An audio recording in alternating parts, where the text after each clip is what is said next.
시청자 여러분, JTBC 뉴스룸을 시작하겠습니다. 검찰이 오늘 구속돼 있는 명태균 씨를 재판에 넘겼습니다. 일단 공천 대가로 뒷돈을 받은 혐의와 자신의 휴대전화와 USB 메모리를 숨기라고 지시한 혐의를 적용했습니다. 명 씨는 변호인을 통해 검찰이 자신을 잡범으로 만들고 있다며 오히려 특검을 강하게 요구하고 나섰는데 현재 수사가 어디까지 진행됐고 대통령 부부에게까지 수사가 확대될 수 있을지 하나하나 짚어보겠습니다. 먼저 창원지검으로 가보겠습니다. 자, 임예은 기자. 보통 기소하면 오후 6시 전에 하곤 하는데 이번에는 6시를 넘겨서 기소를 했네요. 이유가 있습니까? 네, 검찰은 오늘 명태균 씨와 김영선 전 의원을 구속 상태로 재판에 넘겼습니다. 방금 전인 오후 6시 10분쯤 이 기소 발표가 났습니다. 검찰 관계자에 따르면 워낙 사건 기록이 방대하다 보니 이를 좀 살펴보고 정리하는 데 시간이 걸렸다고 말했습니다. 기소 시점 예상대로 김 전 의원의 구속기한 만료에 맞췄습니다. 검찰이 두 사람을 정치자금법 위반 혐의 공범으로 봤기 때문입니다. 명 씨가 김 전 의원에게 받은 세비 절반, 8천여만 원, 또 예비 후보들이 미래한국연구소에 건넨 2억 원 등이 문제가 됐습니다. 일단은 강혜경 씨 진술과 그다음에 김태열 씨 진술에 약간 모순점 그리고 신빙성이 없다고 저희는 판단하고 있습니다. 그래서 저희가 가지고 있는 객관적 증거를 바탕으로 언론의 그 모순점을 좀 공개하도록 하겠습니다. 명 씨 이제 곧 법정에 서게 되는데 여전히 혐의를 전부 부인하는 입장이죠. 맞습니다. 명 씨는 줄곧 내가 단돈 1원이라도 받은 게 있냐? 라며 혐의를 부인해 왔습니다. 하지만 검찰이 바라보는 시각은 조금 달랐습니다. 이 돈의 흐름뿐만 아니라 수사 단계 초기에서부터 명 씨가 어떤 정치적 영향력을 행사했는지 이를 따져봤습니다. 이 대통령 부부나 당내 중진 의원이던 김영선 전 의원과의 친분을 과시하며 공천을 받아줄 것처럼 해서 돈을 받은 것인지 이 여부를 살핀 겁니다. 실제 구속영장 청구서에도 이 명 씨가 국회의원 위치에서 정치활동을 한다라고 적시된 바 있습니다. 또 검찰은 명 씨와 김 전 의원을 정치 경제적 공동체로 바라봤습니다. 그런데 이 명 씨를 둘러싼 의혹이 오늘 기소된 것만 있는 건 아니잖아요. 그럼 이후에 검찰이 추가로 기소할 예정인 겁니까? 맞습니다. 명 씨와 관련된 의혹, 수사가 여기서 끝난 건 아닙니다. 바로 어제, 그러니까 기소 전 마지막 조사였죠. 이 명 씨 측 변호인은 이 여론조사 조작 의혹과 관련해 여러 질문이 오갔다. 이렇게 말을 했습니다. 이런 여론조사로 정치인들 공천을 받아준 게 아니냐는 의심을 받고 있고요. 이 강혜경 씨는 김영선 전 의원의 공천 역시 윤석열 대통령에게 공짜 여론조사를 해준 대가라고 주장하고 있습니다. 이 외에도 창원 국가산단 의혹, 이에 대한 수사도 계속 이어지고 있습니다. 각 사안마다 충분한 진술과 증거가 모이는 대로 추가 기소를 할 것으로 보입니다. 네, 여기까지 들어보죠. 임예은 기자가 창원지검에서 전해드렸습니다. 네, 이번 사건의 핵심 증거, 바로 명태균 씨의 휴대전화기입니다. 대통령 부부와 나눈 통화 녹취나 문자 메시지 등이 담겨 있을 걸로 추정되는데 명 씨는 이걸 없앴다고 주장하고 있죠. 하지만 검찰은 명 씨가 없애지 않고 처남에게 숨기라고 지시한 걸로 보고 추적하고 있습니다. 이어서 배승주 기자가 보도합니다. 명태균 씨가 2019년 9월부터 4년 동안 쓴 휴대전화, 이른바 황금폰으로 불립니다. 이 전화기에 윤석열 대통령 부부와 나눈 대화가 있을 걸로 보입니다.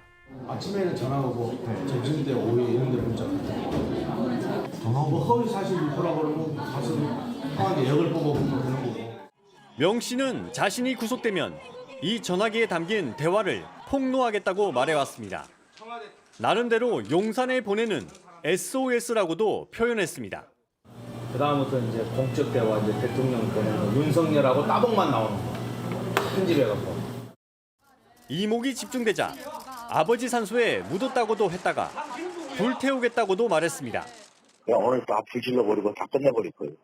영원히 다 묻혀버릴 거예요.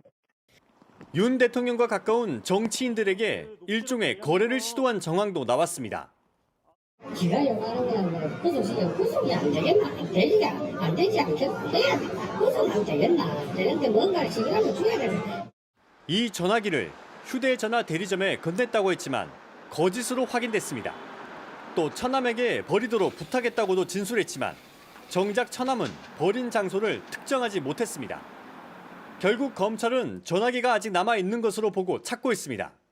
명태균 씨가 휴대폰을 가지고 있어서 이를 제출해야 한다면 굳이 검찰에 제출할 필요가 없고 언론을 통해서 제출하거나 검찰은 증거은닉 교사 혐의를 더해 명 씨를 기소했습니다.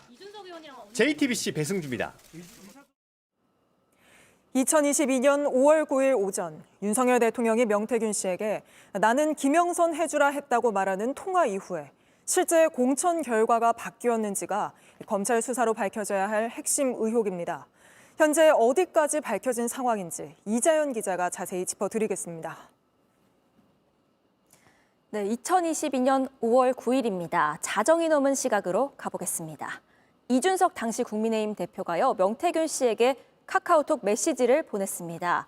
김영선, 경선 치러야 한다더라 라는 내용입니다. 전략공천 아니라는 거죠. 명태균 씨 깜짝 놀라서 윤석열 대통령의 측근인 함성득 교수에게 연락을 했습니다. 함 교수는 김건희 여사랑 상의해봐라, 연락해봐라 라고 말했습니다. 그런데 상당히 늦은 시간이었으니까 명태균 씨는 날이 밝기를 기다립니다. 그리고 윤 대통령에게 한 차례 전화를 했는데 안 받습니다. 그러자 김영선 꼭 좀 부탁드립니다 라는 내용의 카카오톡 메시지도 보냈습니다. 그러다 오전 10시 1분에요. 윤 대통령과 마침내 이 통화가 성사가 됐습니다. 들어보겠습니다. 김영선이 좀 해줘라 그랬는데 이게 말이 많네. 네, 이렇게 육성 녹취가 나왔었죠. 물론 이 대화 윤 대통령은 덕담일 뿐이었다고 설명을 했습니다. 그런데 이 통화 직후에 명태균 씨는 김건희 여사와도 통화를 했다고 말하고 있습니다. 그 시간이 오전 10시 2분에서 11분 사이로 추정이 됩니다. 바로 끊자마자 만나러 전화 왔어. 선생님, 윤상현이한테 전화했습니다. 보안 유지하시고 내일 취임식에 꼭 오십시오. 네, 검찰이 주목하는 게 이 10분간입니다. 당시 공관위원장이던 윤상현 의원에게 실제로 전화를 했다는 녹취가 진짜로 나온다면 공천 개입은 개연성이 더 높아지게 됩니다. 그리고 오전 10시 12분 명태균 씨는 이준석 의원에게 카카오톡을 보내는데요. 대통령이 김영선 전략공천 주겠다고 했다라고 말했습니다. 그리고 오전 10시 19분에 이쯤 되니까 명 씨는 공천이 좀 확정적이라고 여겼던 것 같습니다. 주변에 자랑을 시작합니다. 사모하고 전화해라. 대통령 전화해갖고 대통령 나는 김영선 했는데 이라대. 오후 12시 33분이 됐을 때 이번에는 강혜경 씨가 김영선 전 의원에게 축하한다고 전화를 했습니다. 대표님 축하드립니다. 명 사장님도 나보고 입도 뻥긋 하지 말라 그러면서 또 얘기했구나. 네, 그리고 4시간쯤 뒤에 명태균 씨는 본격적으로 선거 문구 또 현수막 준비하라고 지시합니다. 그 김영선 그 전수막 이제 본선 후보잖아. 그 본선 후보는 좀 틀려야 되고 문구가.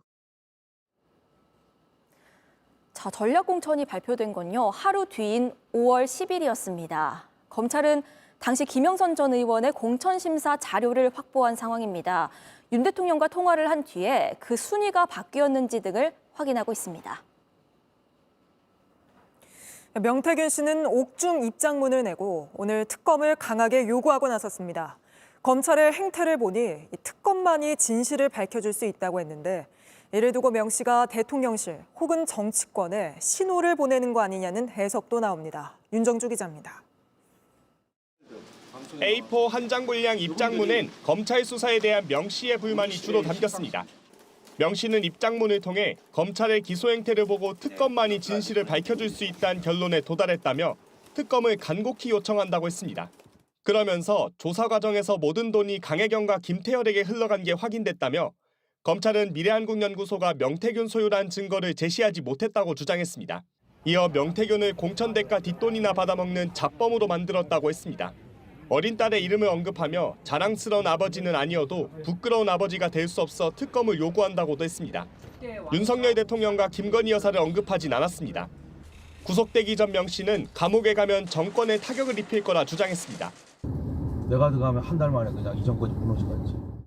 특검 주장에 대해선 명 씨가 대통령실과 정치권에 다시 한번 구호 신호를 보낸 것이란 해석도 나옵니다. JTBC 윤정주입니다. 김건희 여사 공천 개입 의혹이 불거지며 명태균 씨의 이름이 세상에 알려진 지도 석 달입니다. 하지만 아직 처음 의혹이 제기될 때 불거진 대통령 부부의 개입 의혹은 확인되지 않고 있는데 이 사안 취재하고 있는 강보들 기자에게 물어보겠습니다. 자, 강 기자, 이게 의혹이 처음 제기된 게 9월 초잖아요. 당시에 명태균 씨가 3호, 대통령과 전화를 했고 대통령은 나는 김영선이라고 했다. 이렇게 말하는 통화 녹취가 공개되면서 의혹이 불붙지 않았습니까?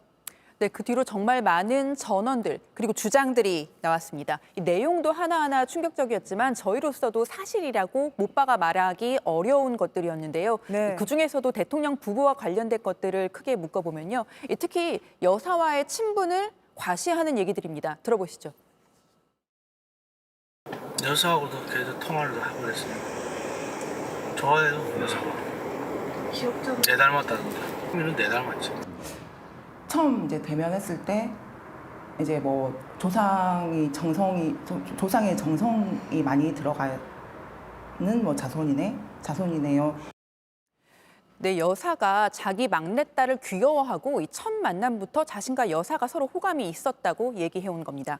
네, 뭐 그런 건 어떻게 보면 사적 영역일 수 있는데 뭐 그런 사적 영역으로 볼 수 있는 것들 말고 명 씨가 내가 선거 때 역할을 했다 이렇게 과시하고 또 이후에 의혹이 불거진 뒤에는 내가 들어가면 정권이 무너질 거다 이런 얘기도 하지 않았습니까? 네, 명 씨 얘기 먼저 들어보시죠. 대선 때 내가 했던 일들이 있어. 대학에 그 20분의 1이 아니라 진짜 50분의 1도 안 한 거예요.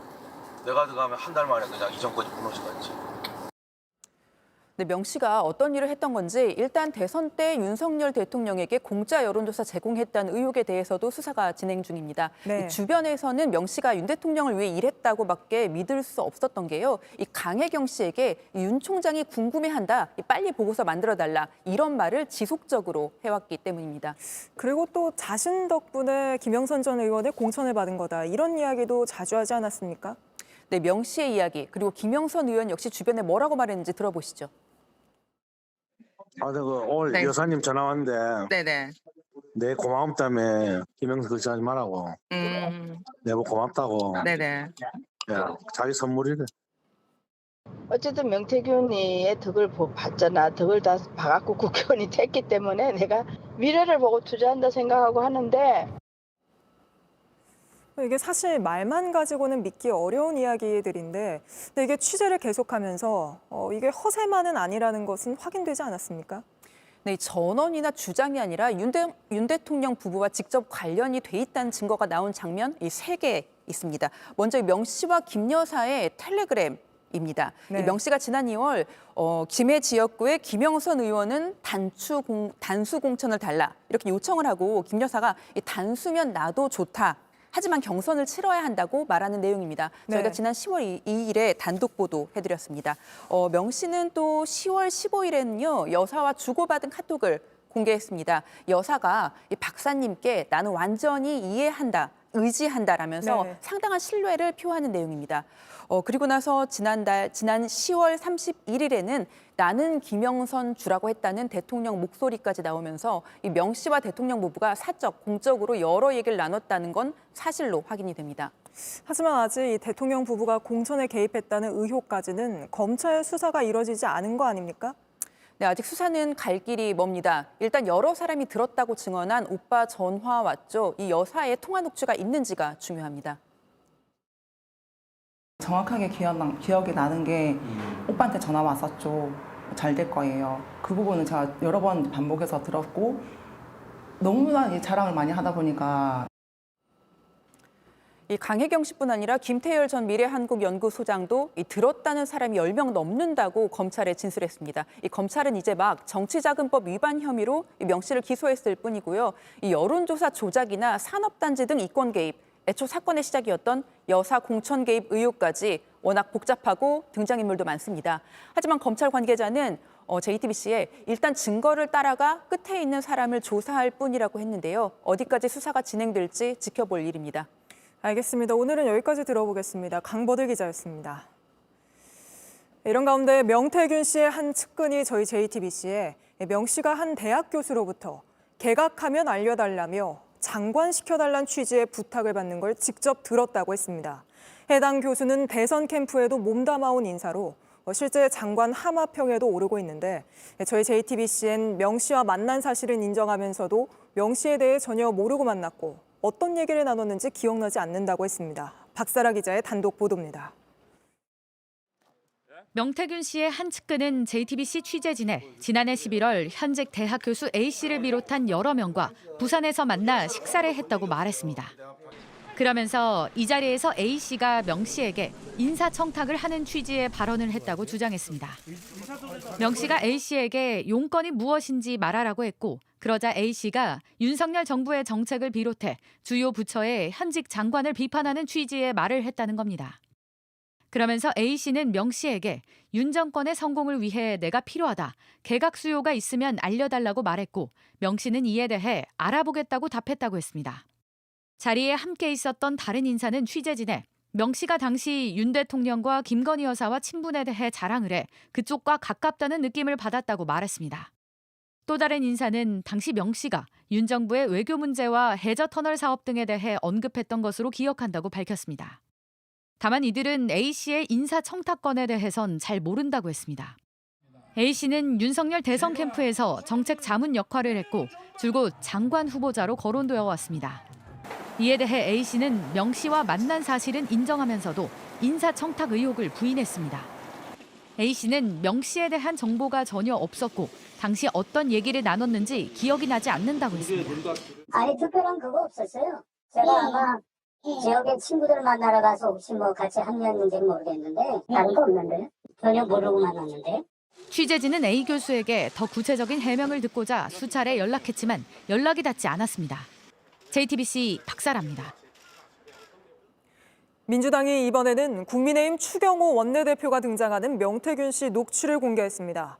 이 녹취에서는 추경호가 20개를 먹었다는 말이 나오는데 민주당은 2018년 지방선거 공천과 관련해 한 자치단체장 후보자로부터 20억 원을 받은 정황이라고 주장했습니다.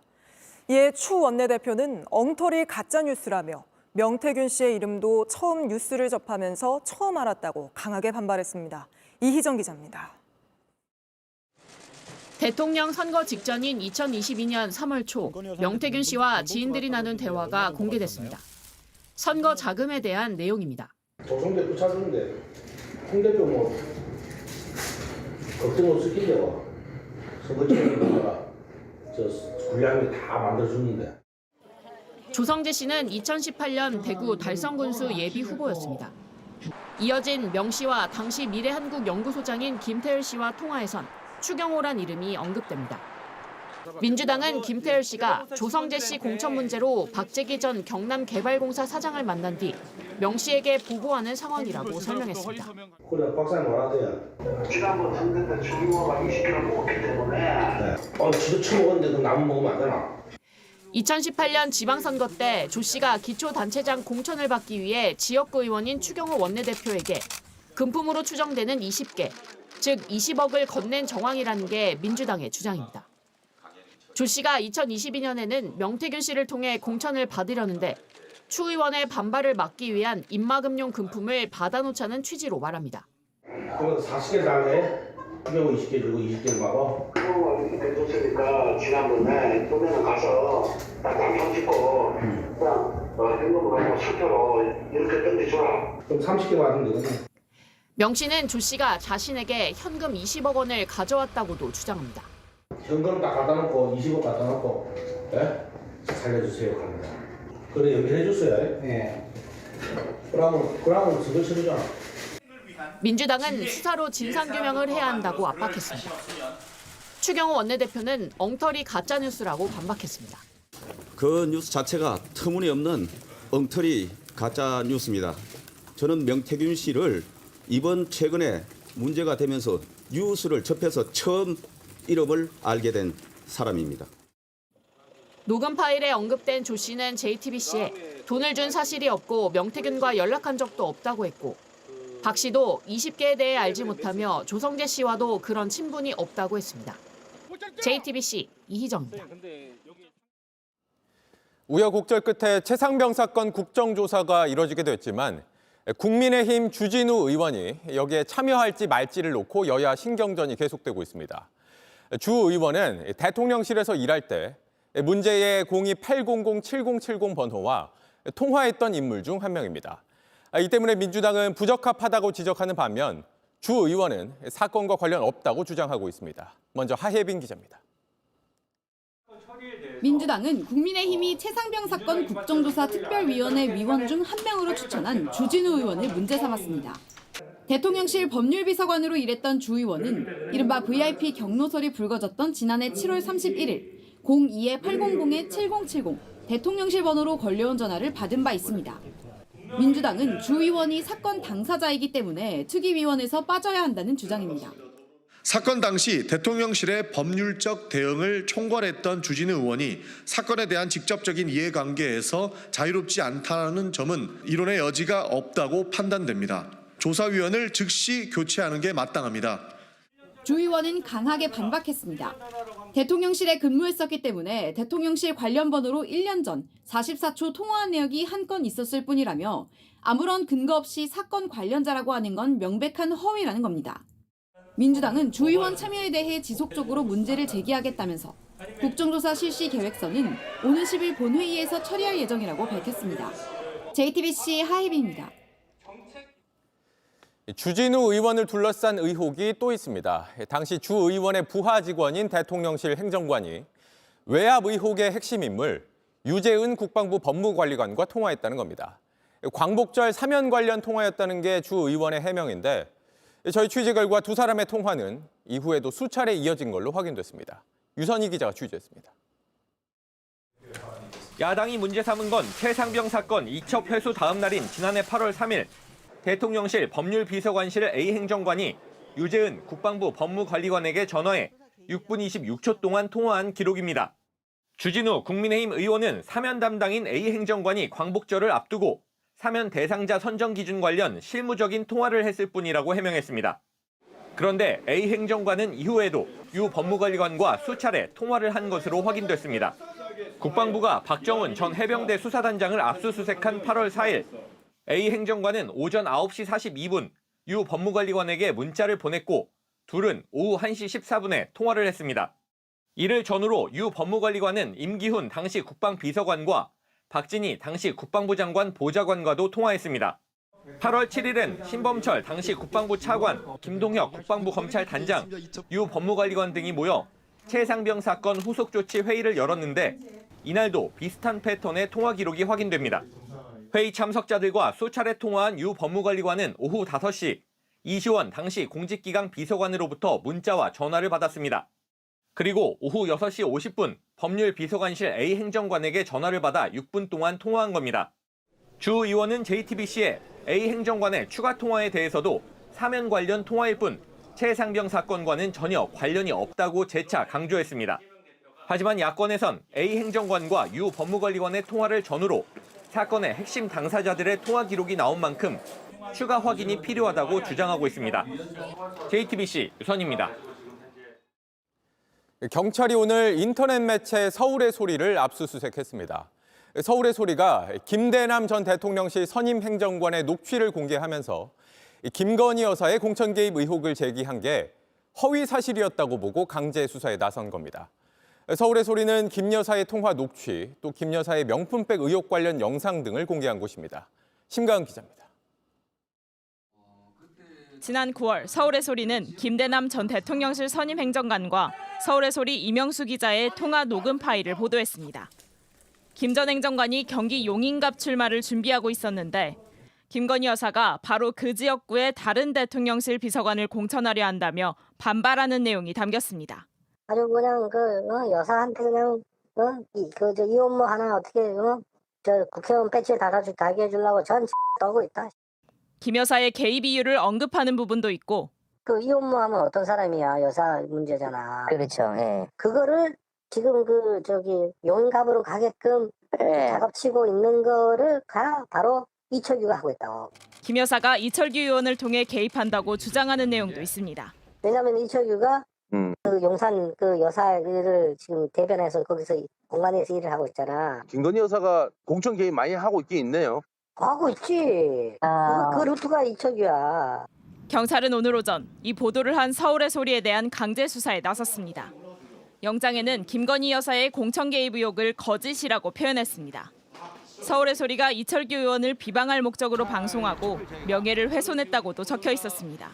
가처분 내용대로 법에 의해서 보도를 한 건데 아무런 그 소환 통보나 고소당했다는 내용을 주지 않고 압수수색부터 하는 것은 매우 부당하다. 경찰은 오늘 대통령 부부가 프로포폴을 투약했다고 말한 최재형 목사의 숙소와 사무실도 압수수색했습니다. JTBC 심가은입니다. 윤석열 대통령이 직접 발표했던 동해 유전 개발 사업 대왕고래 프로젝트. 야당이 500억 원에 달하던 예산을 8억 원만 남기고 모두 깎으면서 비상이 걸렸습니다. 정부가 여기에 강하게 반발하면서 대규모 채권을 발행해서라도 1차 시추를 계획대로 진행하겠다고 밝혔습니다. 이상화 기자입니다. 대왕고래 프로젝트를 책임진 산업부가 오늘 야당의 예산 삭감에 대한 공식 입장을 밝혔습니다. 박성택 산업통상자원부 제1차관은 사실상 시추 작업이 시작됐다며 정부 재정 지원이 없다면 석유공사가 사채를 발행해서라도 계속 추진하겠다고 설명했습니다. 동해 심해 가스전을 시추하는 대왕고래 프로젝트는 지난 7월 시추 위치를 확정하고 이달부터 내년 3월까지 첫삽이라 할 수 있는 1차 시추에 돌입할 계획이었습니다. 시추선은 오는 10일 부산항에 도착합니다.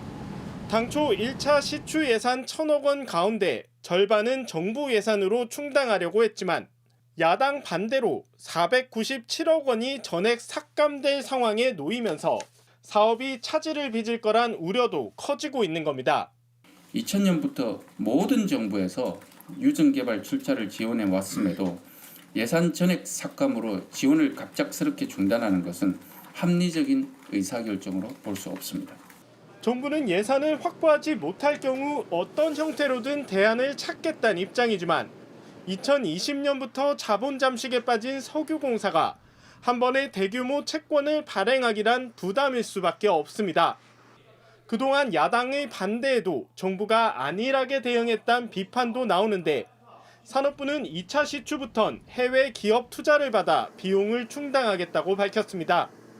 JTBC 이상화입니다. 미국 정부가 중국의 인공지능 개발을 견제하기 위해서 핵심 반도체 부품과 관련한 중국 수출을 통제하고 나섰습니다. 이 때문에 당장 우리 기업들, 특히 삼성전자가 직접 영향을 받게 됐습니다. 반면 우리의 경쟁 상대인 일본은 통제 대상에서 빠졌습니다. 먼저 워싱턴 정강현 특파원입니다. We're bringing this vital industry back home where it started, in the United States of America. 바이든 행정부가 세 번째로 확대 발표한 이번 반도체 수출 통제안엔 고대역폭 메모리 HBM이 포함됐습니다.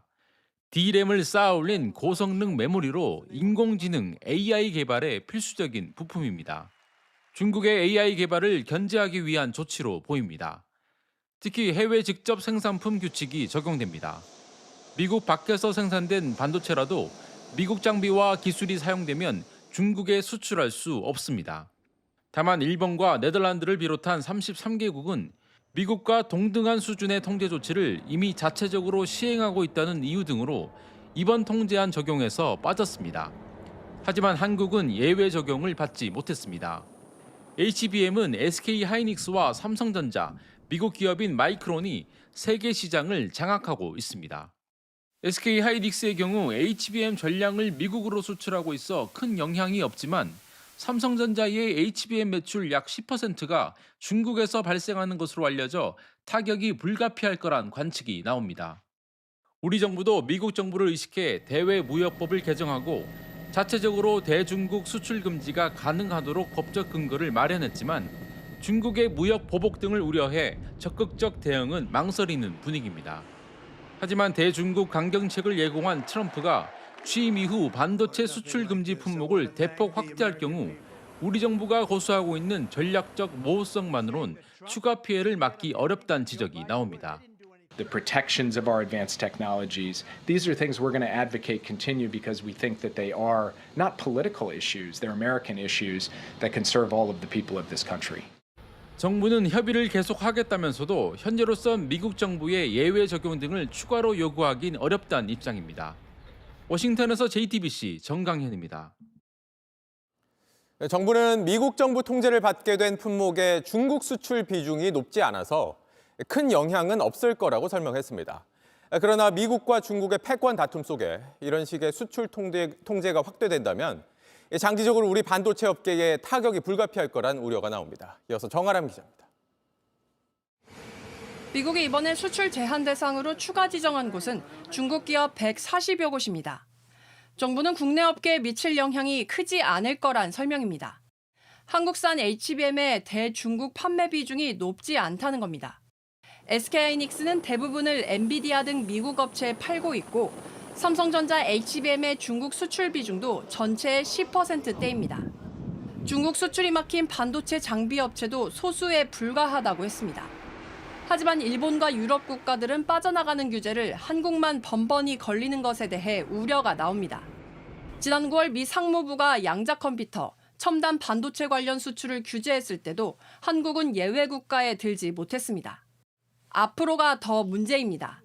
장기적으로 성장 가능성이 큰 중국 시장 수출길이 막힌 데다 다음 달 트럼프 취임으로 미중 패권 경쟁은 더 심해질 걸로 보입니다.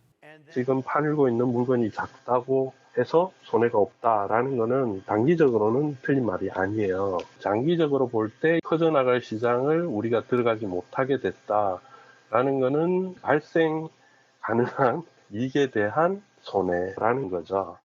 정부는 앞으로 미국이 허용하는 방식으로 수출을 바꿔 영향을 최소화할 수 있다는 입장입니다. 현재 미국은 미완성된 HBM을 중국에 보내 완제품으로 만드는 걸 문제 삼고 있습니다.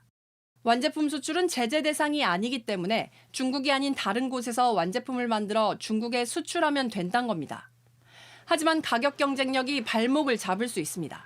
중국 내에서 하지 말라는 거지. 어딘가에서 만들어서 팔면 되잖아요. 그런데 그게 좀 가격이 높아질 수는 있겠죠. 중국에서 하는 이유가 있을 거 아닙니까? 반도체 기업을 지원하는 특별법은 국회에서 공전하는 가운데 대외 악재까지 겹치면서 내년 반도체 시장 전망은 더 어두워지고 있습니다. JTBC 정아람입니다. 경남 통영시의 내리막길에서 15톤 화물차가 차량을 잇따라 들이받으면서 14중 추돌 사고가 발생해 19명이 다쳤습니다. 운전자는 브레이크가 말을 듣지 않았다고 했는데 경찰은 차량에 화물을 너무 많이 실었던 건 아닌지 조사하고 있습니다. 윤두열 기자입니다.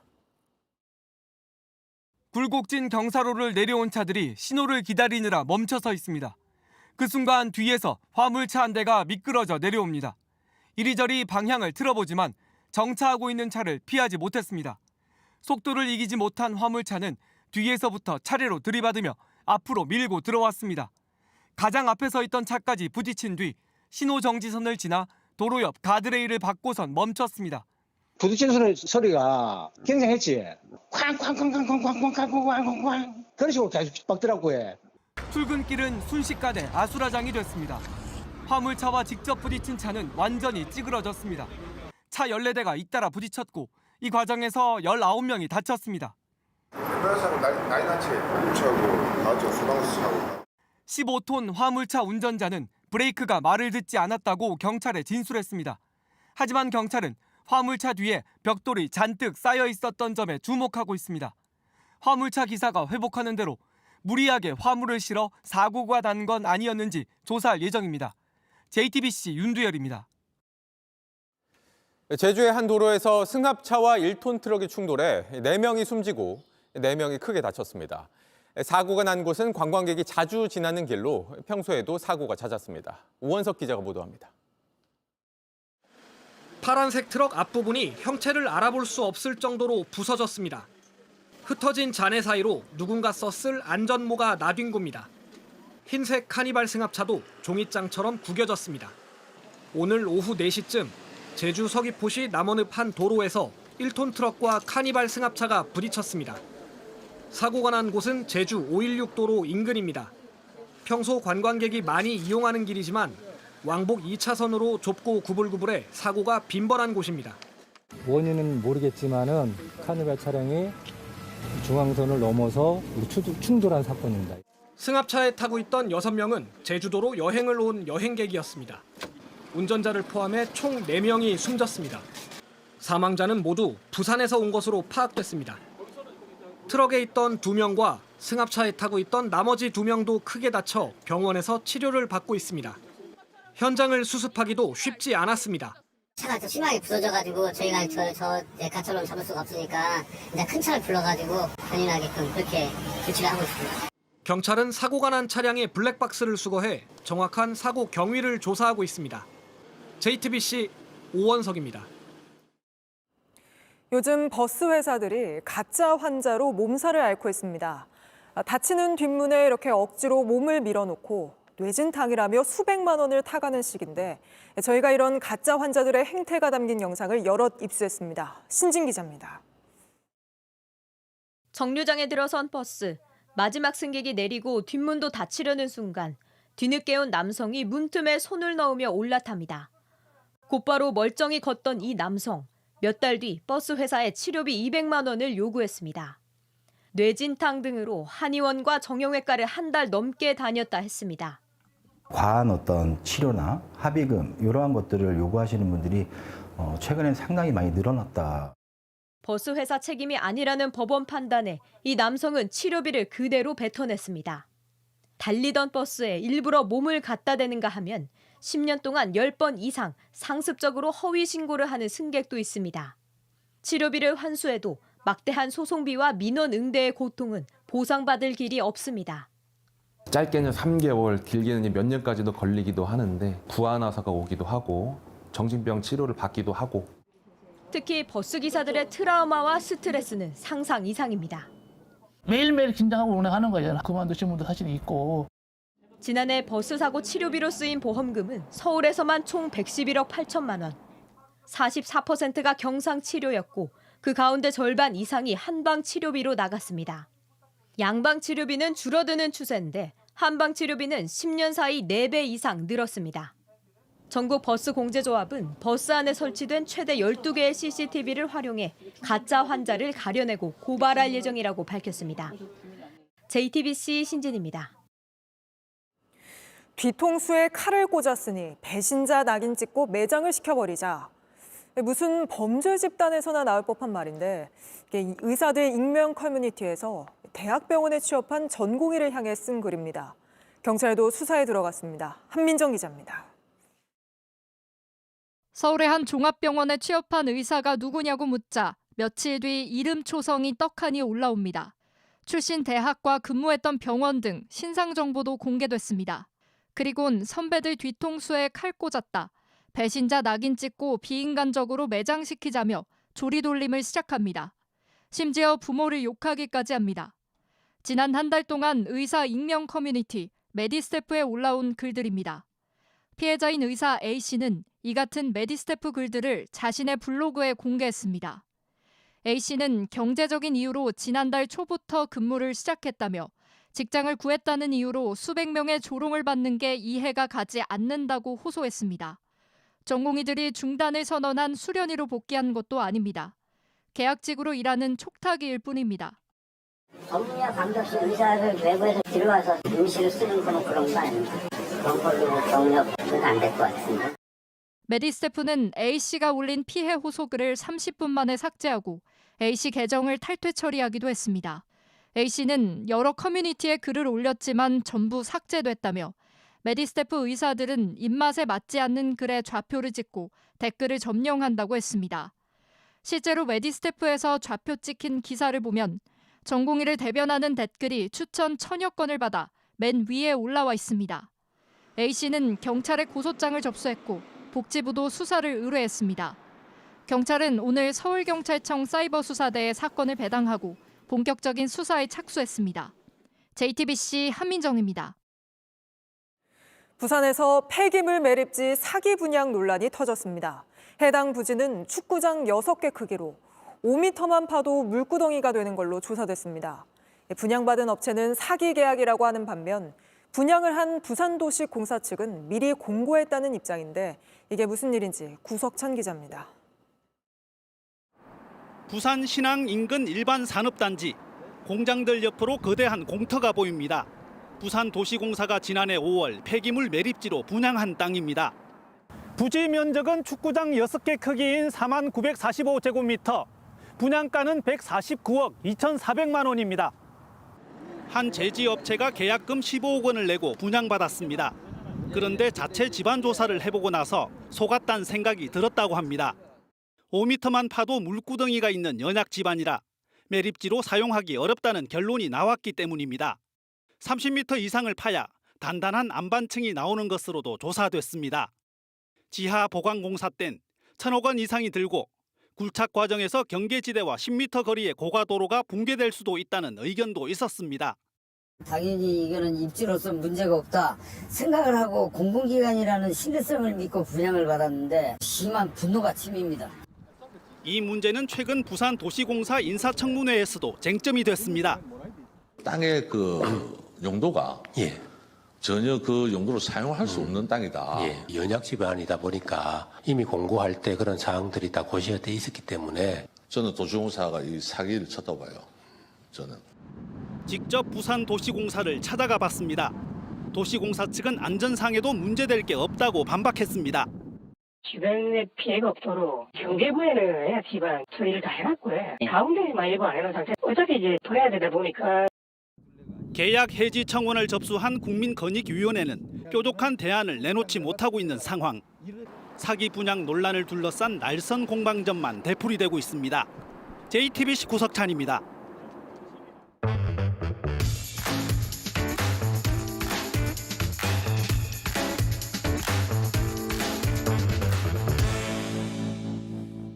돌아온 비하인드 뉴스 시간입니다. 오늘도 이성대 기자와 함께 하겠습니다. 자, 이 기자 어떤 거 준비했죠? 네, 첫 번째 이슈 보겠습니다.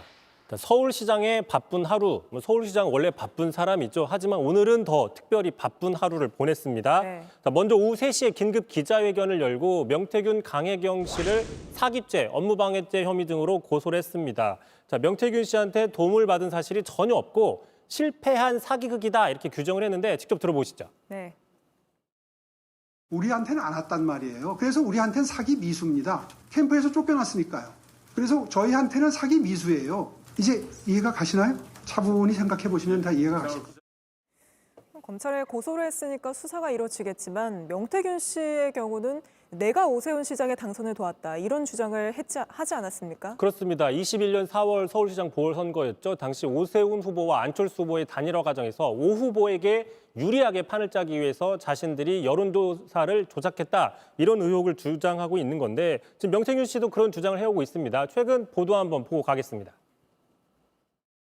오세훈 전 서울시장과 안철수 국민의당 대표가 단일화를 한다면 누가 적합합니까? 누굴 지지하시겠습니까? 누가 이겨요? 내가 자기들한테 불법적인 걸 하겠어요? 오세훈이 자꾸라면 정치자금법으로 고발했습니다. 자, 차분히 생각해보면 일단 오 시장 측의 후원자가 명태균 측에 돈을 준 사실이 드러났습니다. 물론 오세훈 시장은 이를 알지 못한다고 했지만 캠프가 아닌 제3자가 여론조사에 대한 그 비용을 냈다면 정치자금법 위반 여지가 있다 이런 분석도 있습니다. 자, 결국에는 양측의 입장차 사기극인지 아닌지는 검찰 수사로 밝혀져야 될 걸로 보입니다. 네, 근데 오늘 이 기자회견에 앞서서 해외 출장 일정이 번복되는 일도 있었다고요? 그렇습니다. 내일부터 오 시장이 마침 인도와 말레이시아 출장이 예정이 돼 있었는데 오늘 오전이었습니다. 자, 오늘 오전 10시 40분에 기자들에게 문자를 보냈습니다. 오 시장 내일부터 예정된 인도 출장을 취소하겠다. 예고된 지하철 파업 때문에 시민의 심각한 불편이 우려되기 때문이다라고 한 겁니다. 네, 시장으로서 지하철 파업에 대비하겠다는 취지군요. 자, 그런데요. 오후 1시 34분에 다시 기자들에게 문자를 보냈습니다. 자, 파업 전에 교섭을 앞두고 시장이 출장을 취소하는 건 오히려 공사의 교섭력을 악화시키고 또 자율권에 영향을 줄 수 있기 때문에 출장을 다시 진행하겠다라고 얘기를 했습니다. 네. 취소한다는 사실을 취소한 것이죠. 자, 불과 3시간 만에 바뀐 상황은 사실상 없는 상황에서 모 시장의 태도만 바뀐 셈이죠. 자, 앞서서 취소할 때는 이런 상황들을 그러면 알지 못했느냐? 이런 지적은 기자들 사이에서 나오고 있습니다. 네, 그러면서 여러저러 이런 이야기가 나온 거군요. 알겠습니다. 바로 다음 이슈 볼까요? 자, 두 번째 이슈 보겠습니다. 자, DJ의 질문, 저 믿으시죠? 자, 어제였습니다. 윤 대통령이 충남 공주의 한 전통시장을 방문했는데 그 시장 안에 설치된 라디오 부스에서 1일 DJ, 깜짝 DJ를 했는데 이 자리에서 좀 믿어달라 얘기를 했고요. 옆에서 지켜보던 시민들은 믿겠다, I believe 이렇게 얘기를 했습니다. 네. 직접 들어보시죠. 많이 힘드시죠? 정부도 노력을 하고 있습니다만은 하여튼 그렇게 시간이 좀 많이 걸립니다. 아주 열심히 여러분들 사기 잃지 않고 힘내실 수 있도록 대통령으로서 아주 열심히 일하겠습니다. 여러분들 저 믿으시죠? 네. 예, 믿습니다. 아이빌리브라고 한 건 없는데요. 믿습니까? 믿습니다. 알겠습니다. 윤 대통령이 혹시 이렇게 믿습니까만 하지 않고 혹시 이어서 뭐 다른 대책을 내놓은 것도 있습니까? 예, 그렇습니다. 그보다 앞서서 공주에서 열린 그 민생 토론회에서는요, 지역 상권, 골목 상권을 살리는 방안으로 자, 백종원 1000명을 증원하겠다 이런 약속을 했습니다. 백종원 1000명이요? 예, 그렇습니다. 백종원 씨는 유명한 그 상권 기획 전문가이죠. 네. 그 필요성 분명히 있습니다. 뭐 2000명 넘게 많으면 좋을 수도 있지만 다만 대통령이 직접 나서서 거론하기에는 지금 뭐 지역 상권의 활성화나 내수 부진을 진작하는 그 근본적인 해법으로서 타당하느냐 이런 건 좀 따져봐야 된다는 얘기는 있습니다. 알겠습니다. 오늘은 여기까지 듣죠. 이성대 기자였습니다. 네, 중국에서 한 부부가 함께 여객선을 탔다가 아내가 돌연 바다에 빠지면서 숨지는 사건이 있었습니다. 알고 보니 울면서 신고했던 남편이 보험금을 노리고 아내를 살해한 거였습니다. 어떻게 덜미가 잡힌 건지 베이징 이도성 특파원이 전해드립니다. 지난 2021년 5월 중국 랴오닝성 다롄시에서 산둥성 옌타이시로 향하던 여객선에서 긴급 상황이 일어났습니다.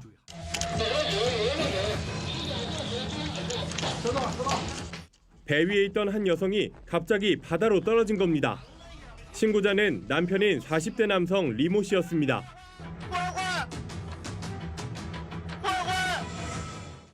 즉각 구조에 나섰지만 이 여성은 45분 만에 숨을 거둔 채로 발견됐습니다.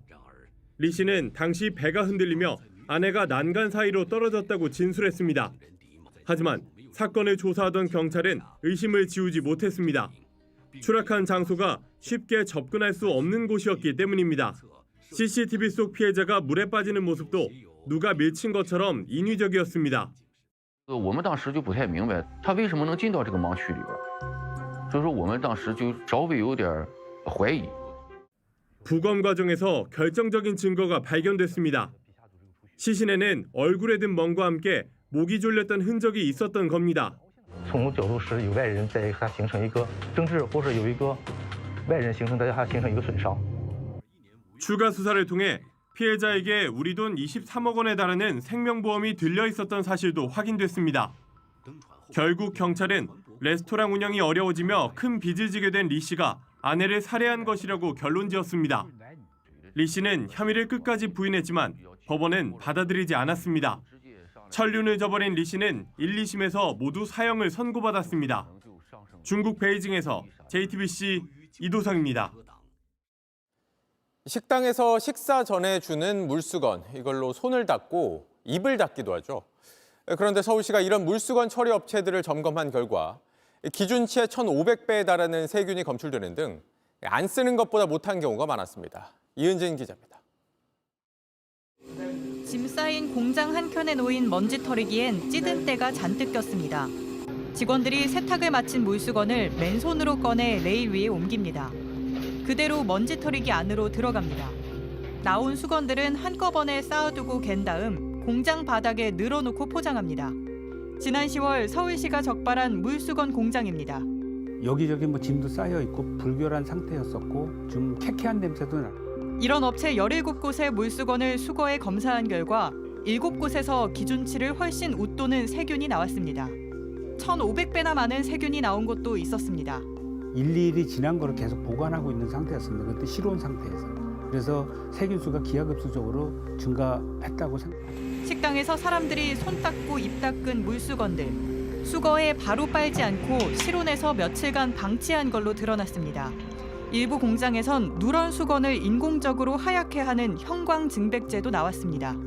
많이 노출되면 아토피와 알레르기를 유발합니다. 청결을 위해 쓴 수건인데 안 쓰는 이만 못했단 반응이 나옵니다. 제가 갖고 있는 물티슈를 쓴다든지 그런 거 맞는 것 같아요. 조금 믿기가 조금 어렵긴 하니까. 서울시 민생사법경찰국은 이번 단속에서 적발된 7개 업소를 입건해 수사할 예정입니다. JTBC 이은진입니다.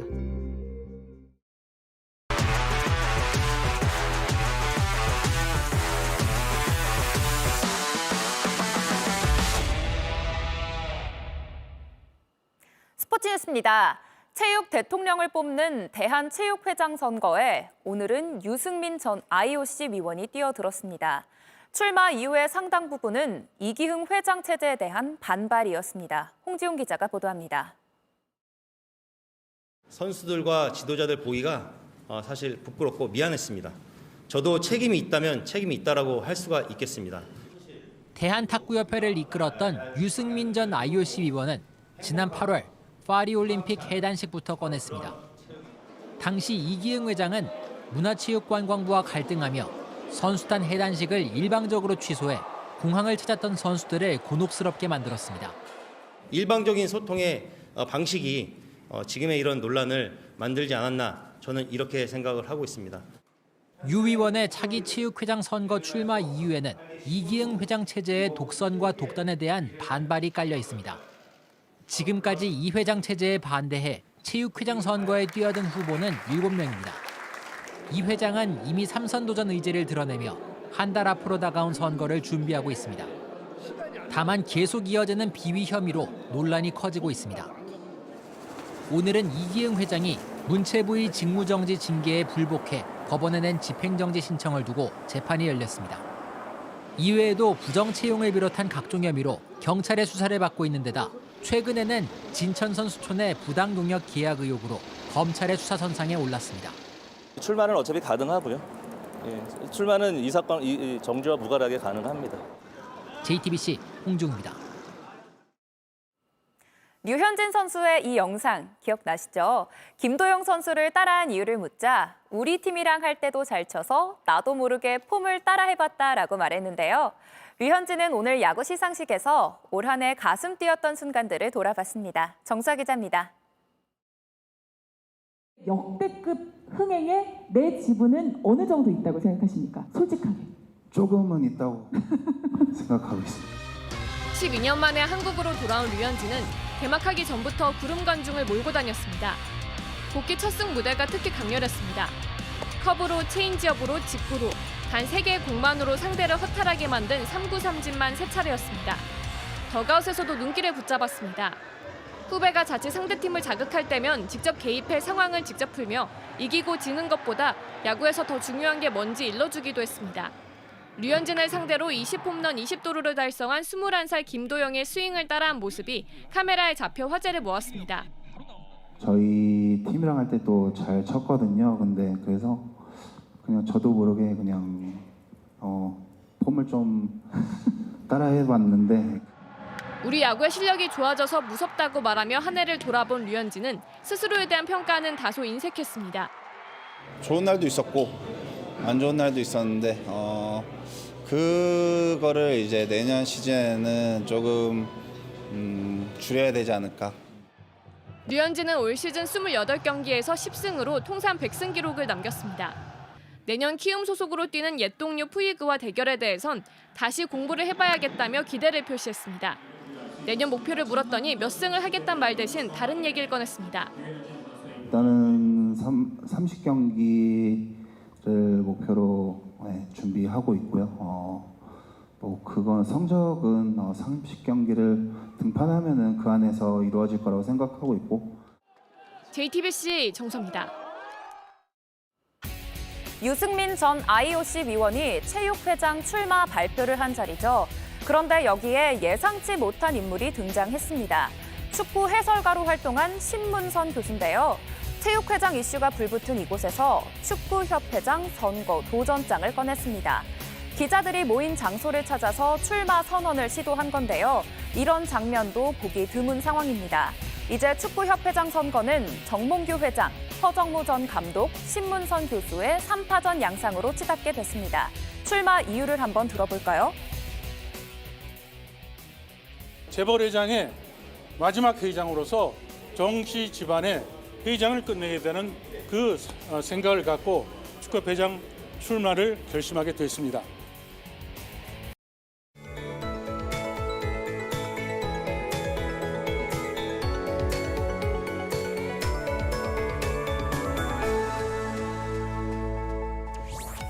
(12월에) 느끼는 온화함도 잠시 본격적인 겨울 추위가 시작됐습니다. 내일도 오늘만큼이나 춥겠는데요. 서울의 아침 기온 영하 2도, 체감 온도는 영하 4도까지 떨어지겠고 한낮에도 4도에 그치며 종일 춥겠습니다. 목도리나 장갑을 착용하는 등 보온에 신경 써야겠습니다. 오늘 밤사이에는 서쪽 곳곳에 약한 비나 눈이 내리겠는데요. 내일 아침까지 경기 남부에는 최대 3cm, 서울과 경기 북부, 충청과 전북 내륙에도 1cm 정도 지나겠고 인천과 서해안에는 약한 비가 내리겠습니다. 반면 동해안을 중심으로는 대기가 점점 건조해지고 있습니다. 특히 산지에는 바람도 강하게 부는 만큼 작은 불씨도 조심하시기 바랍니다. 내일 아침 기온은 청주와 대구가 영하 1도, 광주는 0도로 남부지방은 오늘보다 크게 추워지겠고요. 낮 기온은 서울과 춘천 4도, 대전은 6도에 머물겠습니다. 남은 한 주 동안도 영하권의 아침 추위가 이어지는 가운데 서쪽 지역 곳곳에는 비와 눈이 자주 내리겠습니다. 날씨였습니다.